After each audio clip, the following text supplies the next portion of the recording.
ஆதிக் ரவிச்சந்திரன் அஜித் கூட்டணியில் உருவாகி இருக்கும் குட் பேட் அக்லி ஏப்ரல் 10ஆம் தேதி திரையரங்குகளில் வெளியாகுது. 1000த்திற்கும் மேற்பட்ட திரையரங்குகளில் இப்படம் வெளியிடப்பட இருக்குது. நேற்றைய தினமே இதற்கான டிக்கெட் புக்கிங் தொடங்கிய நிலையில் பல தியேட்டர்களில் 99% டிக்கெட் விற்று தீர்ந்திருக்கு. மேலும் இதன் ட்ரெய்லர் வெளியாகி அமோக வரவேற்பை பெறுது. அஜித்தின் சினிமா கெரியரில் வீரம் தொடங்கி விடாமுயற்சி வர கலெக்ஷன் ரிப்போர்ட்டை இப்போது பார்க்கலாம். சிறுத்தை சிவா அஜித் கூட்டணியில் உருவானது தான் வீரம். இந்த படம் 74.75 கலெக்ஷன் செஞ்சுது. அடுத்ததாக வெளியான என்னை அறிந்தால் படம் நல்ல வரவேற்பு பெற்ற நிலையில் 88.5 கோடி வசூலை ஈட்டுச்சு. இதைத் தொடர்ந்து ஆக்ஷன் படமாக வெளியானது வேதாளம். இப்படம் 119 கோடி வசூலை அளிச்சு. வேதாளம் கூட்டணியில் உருவானது தான் விவேகம் படம். இப்படம் 121 கோடி வருவாயை ஈட்டுச்சு. அஜித்தின் கெரியரில் தூக்கிவிட்ட படமாக அமைந்தது தான் விஸ்வாசம்.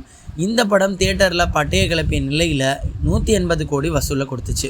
அடுத்ததாக அஜித்தின் கெரியரில் நேர்கொண்ட பார்வை படம் 100.25 கோடியை கொடுத்துச்சு. மேலும் வலிமை படம் கலமையான விமர்சனங்களை பெற்ற நிலையில் 152 கோடி கலெக்ஷன் செஞ்சிச்சு. வினோத் அஜித் கூட்டணியில் வெளியாகி மாஸ் ஹிட் கொடுத்த படம் தான் துணிவு. இந்த படம் 194.5 கோடி வரை வசூல் செய்து அஜித்தின் கெரியரில் அதிக கலெக்ஷன் கொடுத்த படமாக மாறுச்சு. கடைசியாக வெளியானது தான் விடாமுயற்சி படம். பெரிய எதிர்பார்ப்பில் வெளியான இந்த படம் கலவையான விமர்சனங்களை பெற்றதுனால 137 கோடி வசூலை பெற்றுச்சு. ஆனால் குட் பேட் அக்லி படத்திற்கு எதிர்பார்ப்பு கூடுதலாக இருப்பதுனால கண்டிப்பாக 500 கோடியை தாண்டி வசூல் செய்ய வாய்ப்பு இருக்குது அப்படின்னு சொல்லப்படுது.